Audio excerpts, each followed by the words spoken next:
say the San Francisco Peaks in Dine. It is Doko Sleep. Doko Sleep. Doko Sleep. Doko Sleep. Doko Sleep.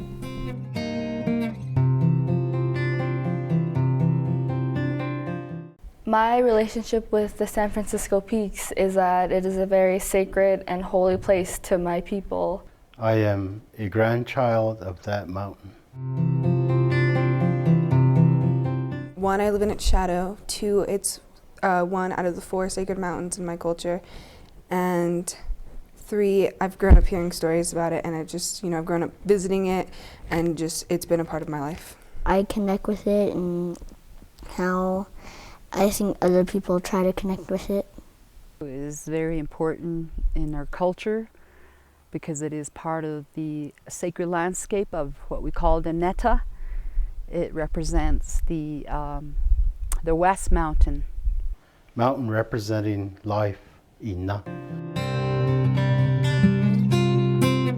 It sort of speaks out to me because of its colors. I see it every day when I'm going into flag and when I'm outside playing. It's just a really special place for, most of the Dine, and as well as lots of other people. I love the San Francisco Peaks. I feel so happy. I wouldn't live here if it weren't for the peaks. They're like a cool island in the middle of Arizona. The Doko Sleep is the west section of our homelands. We go up and pray, and we get our traditional medicines and plants from up there. The mountain Doko Sleep is key and central to healing or well-being. There is beauty associated with the mountain throughout the year, and also that it is home to a lot of species, birds, animals. Flowers and the plants and animals are sacred to the Navajo on there. And of course we know it's the tallest peak in Arizona, so the ecosystem that's there is different from anywhere else. I know when we go up there we see plants, trees, flowers, mushrooms, all kinds of life forms that we don't see anywhere else around here. Navajo, Dine healers, Dine medicine people, every time they pray, every time they sing, every time they do a ceremony, the mountain, the San Francisco Peaks, the Doko Sleep is mentioned, is referenced. It's a female mountain. In the terms of time, it represents the evening. In terms of family, it represents the social part of it. And your being with your family is also like about love.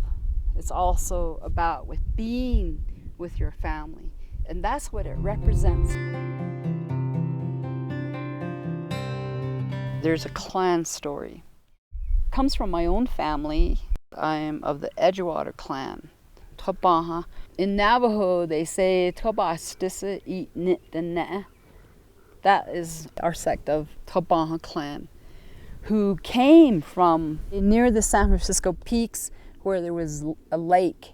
The story goes that there was a very severe drought. It was so severe that there was hunger in the land. Decided that they were going to go find a place where they could survive. So they left this area and went towards Page, somewhere in that direction. And after some time, they came back into this place here. And they said, look at the peaks. The translation is that it's twisted itself, it's changed itself. It doesn't look the same. So there was a big eruption. They say that, the peaks it was all kind of one. It was huge. So what you see there is kind of like only half of what it used to be. And so when you think about the story, you think that this story was taking place before the peaks erupted. And the people came back here after the peaks erupted. The snowball ski resort that's situated on the west side of the Doko Sleep, it's been there for something like 80 years. was established there, even though the area tribes, there are 13 tribes in northern Arizona that protested to its establishment.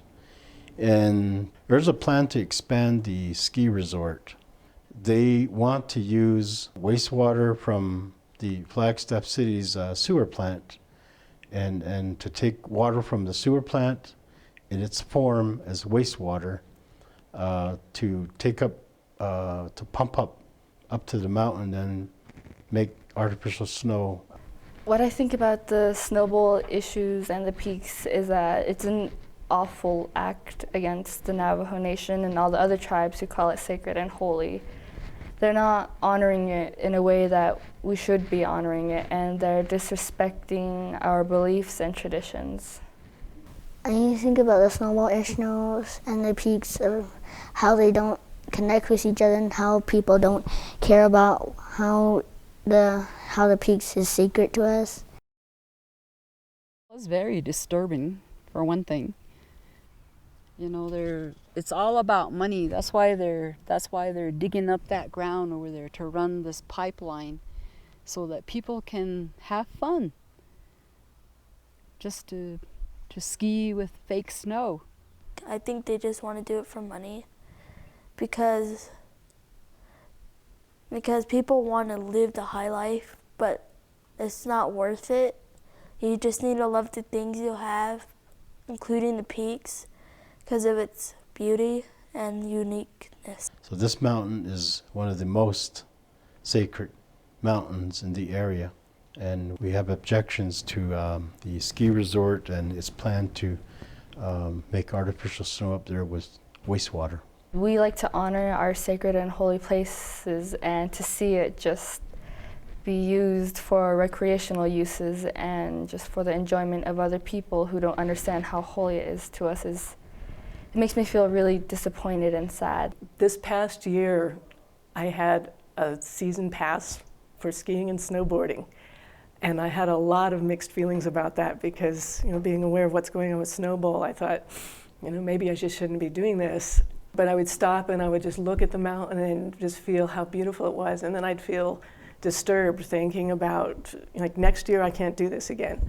You know, I don't think I can go up there at all next year. And now that they're putting on the sewer water, you know, the feeling is going to be different. And there's so many reasons why, you know, environmentally, there's things we don't understand, the disrespect, I can't live with that.